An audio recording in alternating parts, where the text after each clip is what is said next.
The original idea was to have it out in January, so we were slightly delayed, but for very good reasons. We were taking the concept of what we wanted the website to be, and we had and made a realization that our current concept and our initial plan wasn't sufficient to move us to the place where we wanted the website to go. Look, the website's out. Does it still need some tweaks and stuff that we're working? Yeah, I go through that website every day, and I'm sending up to the IT department, hey, we need to do X, Y, and Z, and correct this and make sure that this is available. And we're still getting used to how the platform works.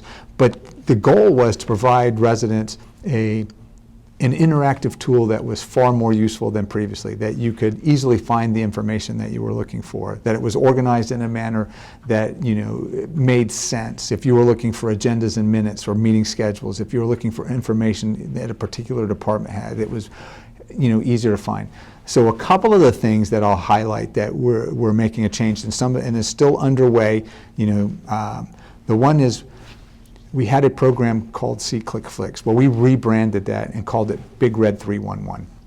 And so we wanted to create and bring in a 311 process for our residents and anybody that had anything that needed to bring to our attention in town.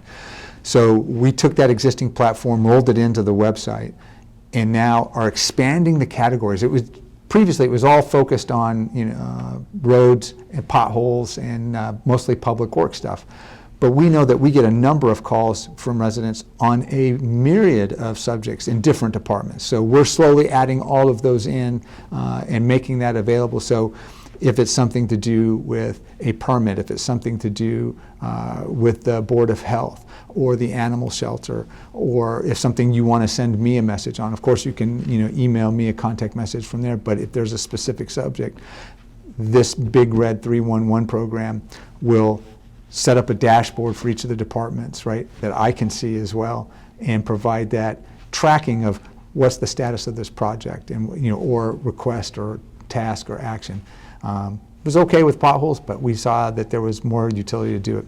The other one that we rolled out with this is a new bid module.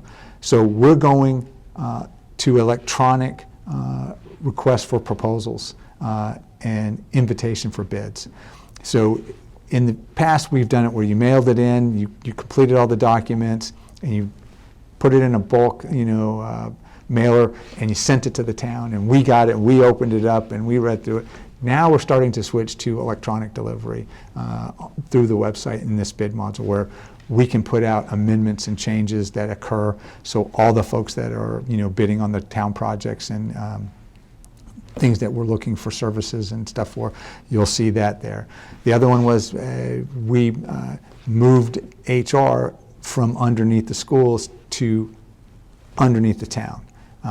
Because if you went to the previous HR site and you looked for a job opening that might have been in town, well, it was underneath the school's website. Well, we've pulled that forward and made it under the towns, where HR is a standalone, and we've now got this platform that's helping us advertise the jobs that we've had. So some minor tweaks and changes still to come, but very pleased with the initial rollout. We've gotten some pretty good feedback from the public on it as well. I know improving communication was a goal of not only the council, but certainly yes. Of yours as well, and between the website and the new electronic sign out in front of Town Hall, people driving by, walking by, they're not just seeing one standard message. Yeah, we've got a number of, well, it goes back to, we've talked about this before, that holistic approach to communications. The website, right, the social media aspect, and now the town sign. So we're looking at our ability to, make sure we get messages out and, information that, is of interest to the public.